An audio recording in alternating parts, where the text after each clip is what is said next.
Okay, if you like this video, subscribe to my channel, comment, let's talk about things in the comment section, but let's get right to it. Widows, I just checked this movie out, and I really enjoyed Widows. Okay, this was a good, solid film all the way through. It was directed by Steve McQueen. It was written by Gillian Flynn, who also did Gone Girl and Sharp Objects, which was on HBO. I wasn't really into Sharp Objects. I watched one episode of it and kind of fell off. I just wasn't getting into it. My wife watched it all the way through. She really enjoyed it, but I think she read the book as well. I did like Gone Girl. She co-wrote this with Steve McQueen. It's based on a book called Widows by Linda LaPlante. I believe that's how you say her name. So this movie was a heist film, okay? And I really don't want to get too much into the specifics of the actual heist and all that other kind of stuff, because it really is a good movie and you really need to check it out for yourself, okay? But I will say a couple of things. It starred Viola Davis, which I had the opportunity of working on Nights in Rodanthe, and I remember I had 2 interactions with Viola Davis. One was on the phone and one was in the production office, and she was super, super nice to everybody. Everybody loved her. She was just really nice, and I think she continues to be humble that way in the industry till today, and it's just a pleasure to see her work. Every time she puts out a new movie, every bit of her work gets better and better and better. Robert Duvall was in this film, and Colin Farrell. Robert Duvall, you could put him in a corner and leave him there, and I would still watch 2 hours of Robert Duvall sitting in a corner. The guy's amazing, even at his age. He's so sharp. His performances are beautiful, and Colin Farrell plays his son, so there's a father-son dynamic going on there. I won't get too much into it. You'll have to see it for yourself. Liam Neeson is in the film, and so is Michelle Rodriguez. 2 standout actors from this film that just really brought their A game was Cynthia Erivo.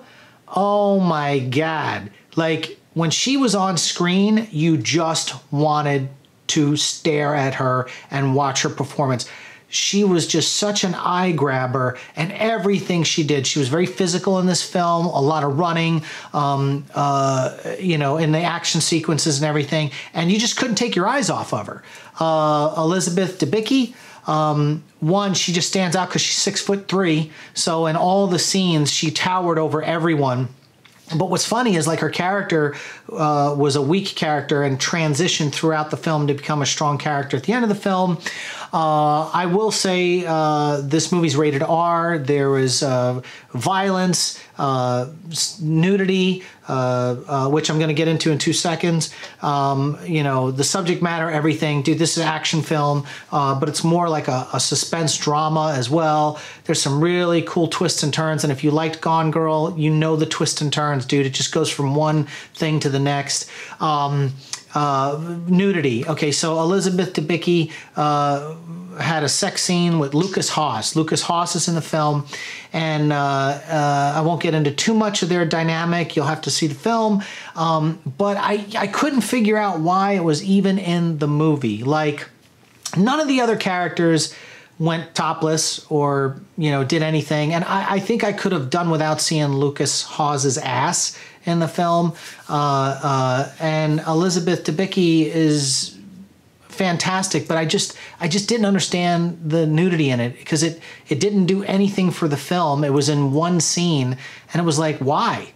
Like, you could have had that scene and not gone there. And so I kind of scratched my head with that aspect of the film. It just didn't make too much sense to me.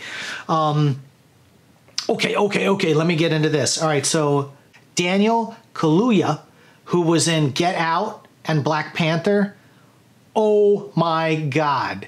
His performance in this movie is awesome, okay? He plays a character that is so evil and so, I mean, every time he's in a scene, you cannot take your eyes off him, okay? And in that respect, Brian Tyree Henry, who is in the show Atlanta and has done lots of other projects as well, he plays this character who's running for office, who is also like a local guy who used to kind of be in the gangs and all that stuff, and he's getting out and he's becoming a politician. And between Daniel and Brian, all their scenes, they killed it. They killed it. I loved seeing them anytime they were on camera. Just awesome. Just absolutely awesome performances. You're going to love this movie and everything that it has to offer. I will say Steve McQueen did some really awesome directing. There were a lot of like Spielberg oneers is what I call them. You know, you go from one frame where there's somebody like right here, and then you just pan over here and you've got your other frame completely done out. Someone drops out of frame and another face lifts up and you've got another frame. And there was a lot of those little camera tricks that went throughout where there wasn't a lot of long takes or lots of quick cuts except when the action happened, but there was beautiful movement in the camera where it would just kind of like grab something and then grab something else and then grab some, and you're just watching this sequence. There was also a really great scene where Colin Farrell, this doesn't spoil anything, he's just left like a campaign kind of rally thing where he's talking about a new development, new project development in this one area. And the whole movie takes place in Chicago.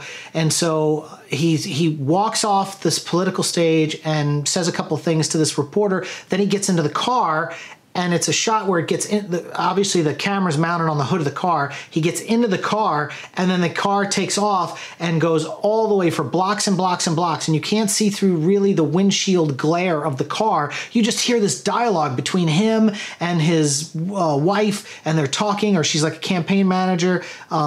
And so they're just talking and talking, and it literally goes block after block after block where it's leaving the poor community and heading to the rich community where he lives. And then it finally gets to his mansion and campaign headquarters, which is like his father's house. And the other door opens from the other side of the car, and he gets out, and the camera pans and follows him up. So it was an amazing shot where like you start in one area of town and get to the other, but you never get inside the vehicle. You don't see any reactions. All you're doing is hearing the acting. And I have to say, that stuff, Mr. McQueen, was just priceless. And that's what makes a movie like Widows a cut above the rest. I mean, there's some other great movies that are trying to get nominated this year for things, but this kind of style was just, it's nice when you see things you haven't seen before, and you see other things camera-wise that are breaking new ground, and it's just, it makes for an entertaining movie. So there's a lot going on. There's also a lot of political messages in there, but nothing overbearing. Kind of a little bit of what's going on in the climate of how police officers treat African Americans, things like that, but nothing that is, basically it touches on a lot of notes, and all encompassed in a heist film. This is not Ocean's 10 or Ocean's 11 or anything like that. This is an action film, a drama, all wrapped into one with a nice heist thing. And I have to say the ending is a beautiful thing. It's a beautiful ending. So that's my thoughts on Widows. You should definitely check it out. The movie was made for $42 million. It made $73 million at the box office. It really needed to make about $80 million to break even. They're probably going to re-release it for Oscars if it gets nominated for anything, so it'll make a little extra cash because people will go see it who missed it the first time around. But I bet all this movie will make all of its money on either Blu-ray streaming or network television, HBO, those kind of things, those television deals. That's where the money's at for this movie because it wasn't in the box office. But it's a movie that everyone should have went and seen, but they didn't. Enough people did go to give it a good chunk of change, but not enough to put it like where it needs to be as a hit. But anyway, enough with that and the figures and numbers behind it. If you like this video, you can subscribe to my channel. Share this movie on this video on social media, but also you can comment with me if you've seen Widows. Talk to me in the comments. Tell me what you thought.